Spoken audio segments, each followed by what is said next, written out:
بسم اللہ الرحمن الرحیم۔ السلام علیکم ورحمۃ اللہ وبرکاتہ۔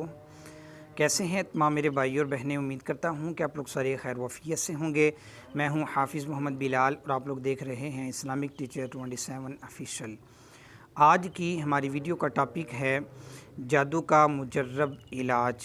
آج انشاءاللہ تعالی عز و جل آپ لوگوں کو ایک ایسا قرآنی وظیفہ بتانے جا رہا ہوں، اگر آپ لوگ اس وظیفہ کے اوپر خلوص نیت اور خلوص دل کے ساتھ عمل کریں گے، جادو کی جس طرح کی بھی بندش ہوگی انشاءاللہ تعالی عز و جل اللہ تعالیٰ کے حکم سے وہ بندش ختم ہو جائے گی، چاہے وہ کاروبار کے حوالے سے ہو، چاہے وہ گھر کے حوالے سے ہو، لڑائی جھگڑے کے حوالے سے ہو، پریشانی کے حوالے سے ہو، جس قسم کی بھی بندش ہوگی، چاہے وہ رشتے کے حوالے سے ہو، انشاءاللہ تعالی عز و جل بالکل جادو کے اثرات ختم ہو جائیں گے اور وہ بندش بھی ختم ہو جائے گی۔ تو ویڈیو سٹارٹ کرتے ہیں، لیکن اس سے پہلے گزارش کروں گا جتنے لوگ میری ویڈیو کو دیکھ رہے ہیں 5 وقت کی نماز کا اہتمام لازمی کیا کریں۔ صبح نماز فجر کے بعد قرآن پاک کی تلاوت کا معمول بنا لیں۔ قرآن پاک کی تلاوت کرنے سے اللہ تعالیٰ آپ لوگوں کے کاروبار میں، آپ لوگوں کے رزق میں، آپ لوگوں کے مال میں خیر برکت عطا فرمائے گا۔ ویڈیو سٹارٹ کرتے ہیں۔ آپ لوگوں نے کرنا یہ ہے کہ بیری کے 7 پتے آپ لوگوں نے لے لینے ہیں۔ پتے وہ لینے ہیں جن کے اندر سوراخ نہ ہو، بالکل صحیح پتے، تر و تازہ پتے ہوں۔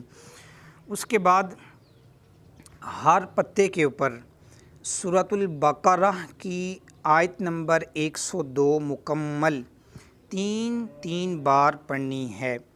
کیا کرنا ہے؟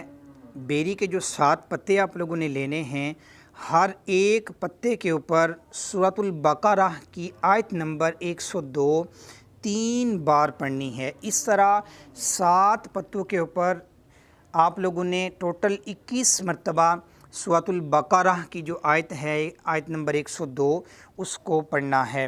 پڑھنے کے بعد آپ لوگوں نے پانی لے لینا ہے کسی برتن کے اندر، اور وہ جو پتے ہیں وہ پانی میں ڈال دینے ہیں، لیکن ڈالنے اس انسان نے ہیں جو پاک صاف اور باوضو انسان ہو، اور ان پتوں کے اوپر جو آیت پڑھنی ہے وہ بھی وہ بندہ پڑھے گا جو بالکل پاک صاف اور باوضو ہو۔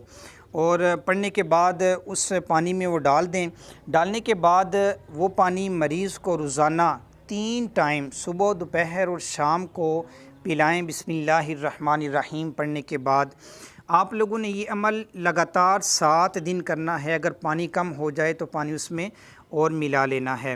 تو اگر ویسے تو امید ہے کہ انشاءاللہ جس مریض کو آپ پلائیں گے وہ 7 دن کے اندر ہی بہتر ہونا شروع ہو جائے گا، اور اثرات جتنے بھی ہوں گے وہ ختم ہو جائیں گے، بندشیں ختم ہو جائیں گی۔ لیکن اگر آپ لوگوں کو محسوس ہو کہ کچھ ابھی بہتری نہیں ہوئی اچھے طریقے سے، تو یہ عمل آپ لوگ جاری بھی رکھ سکتے ہیں۔ جب آپ لوگوں کو بہتری نظر آئے تو پھر آپ لوگ چھوڑ